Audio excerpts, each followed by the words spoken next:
Halo semuanya, selamat datang kembali. Apa kabar kalian semua? Semoga baik-baik saja. Pada video kali ini kita akan membahas spoiler lanjutan dari sebuah film animasi yang berjudul Legend of Martial Immortal. Baiklah, daripada kalian semua penasaran, mari kita mulai saja pembahasan spoiler lanjutan untuk episode kali ini. Tanpa berbasa-basi lagi, langsung saja kita mulai videonya.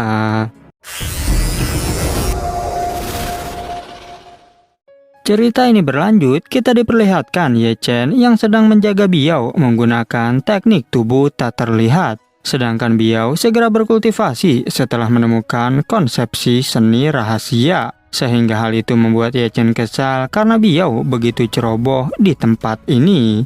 Dan benar saja, saat Biao sedang berkultivasi, tiba-tiba datang seorang pria yang menghunuskan pedangnya. Beruntung ada Ye Chen yang langsung menghajarnya hingga tersungkur, dan Biao pun berterima kasih atas bantuan Ye Chen tersebut.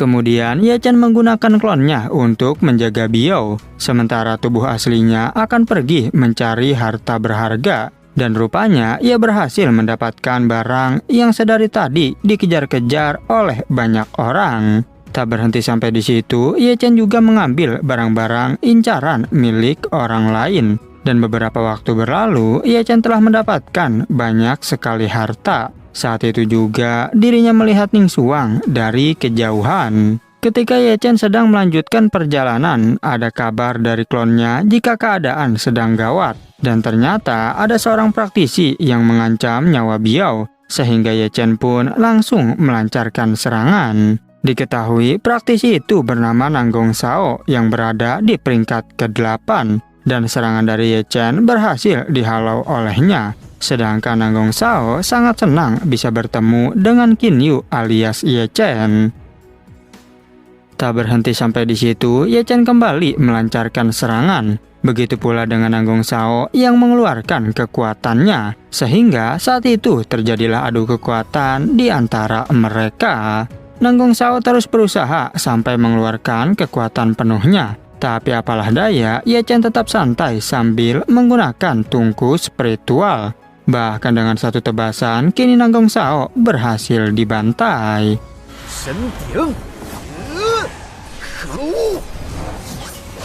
Setelah itu, Ye Chen membawa Biao untuk pergi dari sana. Tapi saat Biao hendak berterima kasih, Ye Chen kembali meninggalkannya. Dan Biao merasa jika Qin Yu adalah Ye Chen karena memiliki teknik yang sama.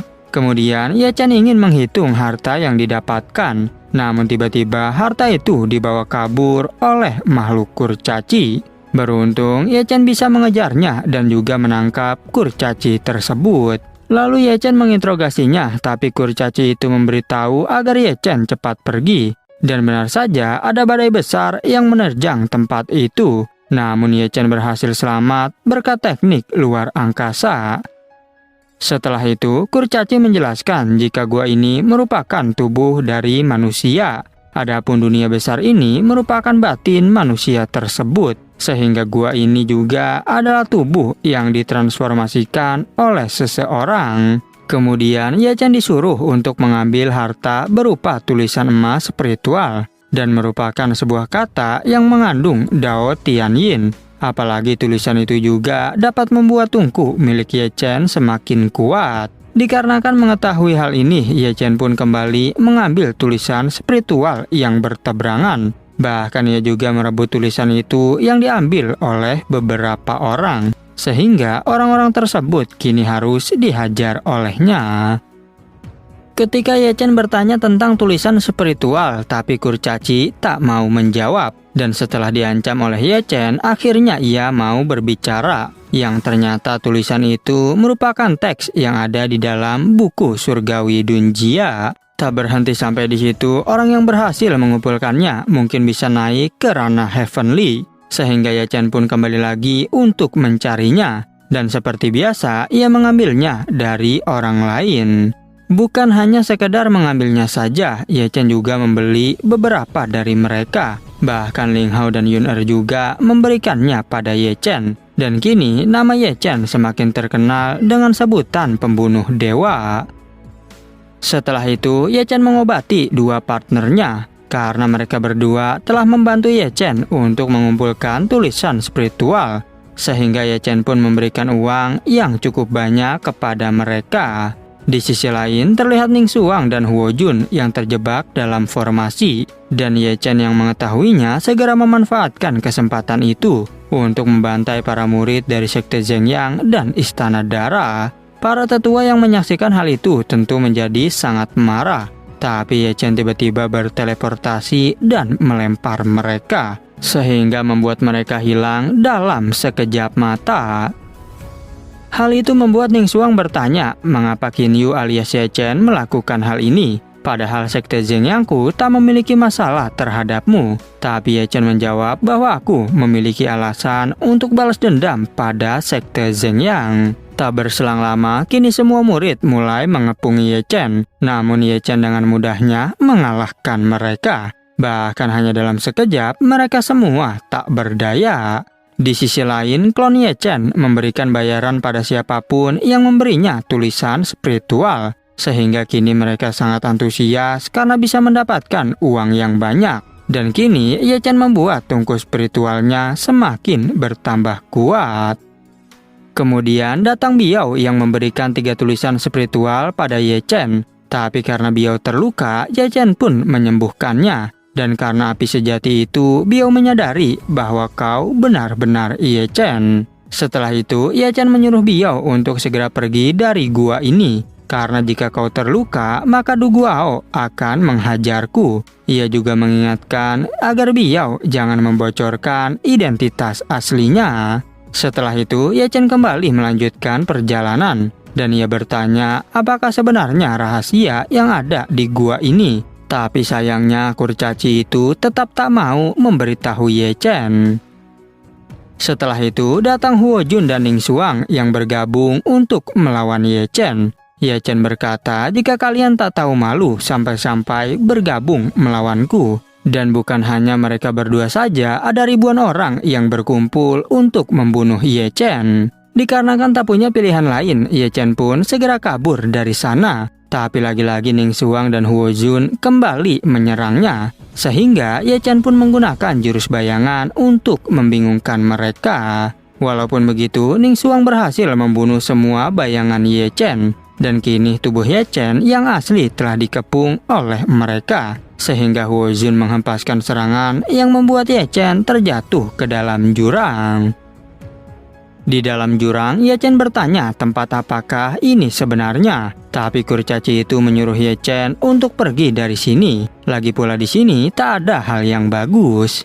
Ye Chen tentu tak percaya karena sepertinya kurcaci sedang menyembunyikan sesuatu. Dan benar saja, saat Ye Chen terus berjalan, tekanan di sana semakin kuat. Tapi ia tak menyerah dan terus berjalan ke sana.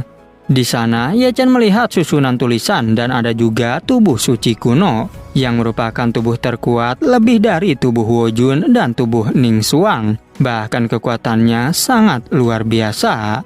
Tak hanya itu, di sana juga ada seorang praktisi jahat yang mau mengambil tubuh suci kuno. Dan karena tak mau kalah, Ye Chen pun langsung menyerangnya. Sehingga pertarungan di antara mereka tak bisa terhindarkan. Ketika pertarungan berlangsung, muncullah tubuh suci kuno bernama Chen Zhan. Dan ia membantu Ye Chen yang dianggapnya sebagai orang baik. Bahkan hanya dalam sekejap, tubuh suci kuno mampu mengalahkan praktisi jahat itu. Setelah itu, Ye Chen segera berendam di dalam kolam tubuh suci kuno. Sehingga saat ini kekuatannya semakin meningkat. Bahkan menerobos ranah Abysmal Void. Kemudian Ye Chen keluar dari tempat itu. Dan ia melihat Ling Hao beserta yang lainnya sedang dihajar oleh Lou Sha di peringkat 6. Tapi Ye Chen segera membantunya secara tersembunyi. Sehingga dapat membantai Lou Sha hanya dalam sekejap. Kemudian Ye Chen menggunakan tubuh bayangannya untuk berubah menjadi Huo Jun dan juga Ning Xuang. Hal itu ia lakukan untuk merampas harta berharga milik orang lain. Sehingga harta yang didapatkan oleh Ye Chen semakin banyak. Beberapa waktu berlalu, kini Huo Jun dan Ning Xuang saling menyalahkan satu sama lain. Sehingga terjadilah pertarungan di antara mereka. Yang hal itu justru membuat Ye Chen menjadi sangat senang. Saat itu, secara tiba-tiba terdapat ledakan emas yang sangat besar di atas gunung, sehingga Ye Chen memanfaatkan pertarungan mereka berdua untuk mengambil emas itu, bahkan membuat Huo Jun dan Ning Xuang menjadi sangat kesal. Dikarenakan hal tersebut, kini mereka berdua bekerja sama untuk melawan Ye Chen. Tapi sekarang mereka berdua bukanlah tandingan bagi Ye Chen. Bahkan Ye Chen dapat mengalahkan mereka hanya dalam sekejap. Hal itu bisa terjadi karena sekarang Ye Chen memiliki tubuh suci kuno, dan semua orang yang melihatnya juga semakin tak percaya. Bahkan Huo Jun sampai mengeluarkan teknik terlarang untuk melawan Ye Chen. Di sisi lain, Ning Xuang tak percaya jika orang ini adalah Qin Yu, karena ia merasa bahwa Qin Yu mirip seperti Ye Chen. Dan meskipun mereka telah menggunakan seluruh kekuatannya, tapi tetap saja Ye Chen mampu dengan mudah mengalahkan mereka. Walaupun sudah dikalahkan, Ning Xuang masih terus mengejar Ye Chen, karena ia penasaran siapakah Qin Yu sebenarnya. Bahkan saat Ye Chen kabur, mereka berdua masih saja terus mengejar Ye Chen. Tak berselang lama, Ye Chen berhasil melempar mereka berdua dari teknik luar angkasa. Sehingga hal itu membuat semua penonton semakin terkejut, karena tubuh Tai Yin dan tubuh Xuanling saja tak mampu berhadapan dengan Ye Chen. Kembali ke Ye Chen yang terus melanjutkan perjalanan, tapi di tengah jalan ia diserang oleh dua orang misterius, yang rupanya mereka berdua berasal dari Istana Darah dan Sekte Zhengyang. Di saat pertarungan berlangsung, dua orang ini sangatlah kuat. Bahkan Ye Chen saja cukup kesulitan menghadapinya. Namun untung saja ada seorang praktisi yang membantu Ye Chen secara tersembunyi. Mereka berdua menyuruh agar praktisi itu segera keluar. Dan praktisi itu bilang jika bocah ini adalah milikku. Tapi karena mereka berdua tak terima, sehingga terjadilah pertarungan di antara mereka. Saat pertarungan berlangsung, praktisi tua itu mampu mengalahkan mereka dengan mudah. Dan karena tak punya pilihan lain, mereka berdua pun kabur dari sana. Dikarenakan kekuatan praktisi tua ini sangatlah overpower. Singkat cerita, praktisi tua itu mengajak Ye Chen ke tempat asalnya. Dan ternyata tempat itu adalah Yan Huang. Dan alasan mengapa Ye Chen dibantu karena ia menganggap Ye Chen bagian keluarganya. Tak berhenti sampai di situ, Ye Chen juga dibawa ke dalam aula Yan Huang. Dan ternyata mereka semua langsung menghormatinya. Tetapi Ye Chen merasa tak enak dan ingin mengembalikan cincin asli Yan Huang. Diketahui, ternyata cincin yang diberikan oleh kakek di dalam gunung sebelumnya adalah adik dari praktisi tua itu. Dan Ye Chen adalah orang terpilih yang menjadi pewaris selanjutnya. Karena jika orang lain tak akan bisa menggunakan cincin giok Xuanchang. Kemudian praktisi tua itu memberitahu tentang sejarah Yan Huang. Jika dahulu masterku memiliki 7 murid dan masing-masing dari mereka semua membuat sekte. Sehingga sejak saat itulah Yan Huang terpecah belah menjadi 5 bagian. Diketahui sekte yang mereka buat diantaranya adalah yaitu Ren Huang, Yan Huang, Tian Huang, dan Xuan Huang. Dan masing-masing dari mereka memiliki kekuatan dan kelebihan tersendiri. Setelah itu, Ye Chen bertanya apakah senior pernah bertemu dengan orang yang memiliki mata immortal. Dan Ye Chen pun memperlihatkan mata immortal di sebelah kirinya. Senior itu menjawab bahwa guruku memiliki mata immortal di sebelah kanan. Lalu senior itu yang merupakan ketua Zong mengajak Ye Chen untuk membentuk kembali kejayaan Yan Huang.